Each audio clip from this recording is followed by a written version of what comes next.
एक राजा ने क्या किया, वो यात्रा पे गया, उसके 3 नौकर थे, उसने तीनों नौकर को कुछ पैसा दिया। पहले नौकर को बुलाया, इधर आ, ये 5 मुद्राएं हैं, ये लो और इस पे काम करो। दूसरे को बुलाया, उसने बोला तेरे लिए 3 मुद्रा है, तू 3 ले और उसके साथ कुछ व्यापार कर, कुछ काम कर, मैं 1 साल के बाद लौट के आऊंगा और देखूंगा कि तूने।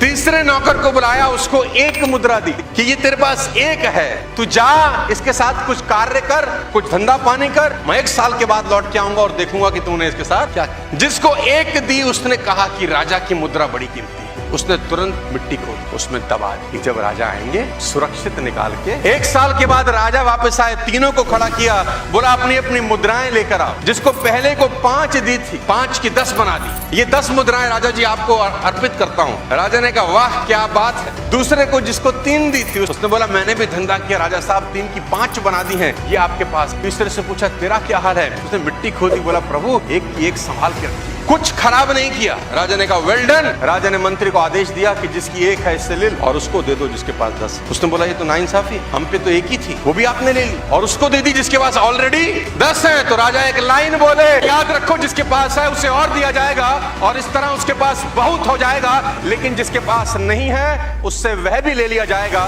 जो उसके पास है। आप क्या कर रहे हैं ये इंपॉर्टेंट नहीं है, इंपॉर्टेंट ये है कि साला आप क्या कर सकते हैं।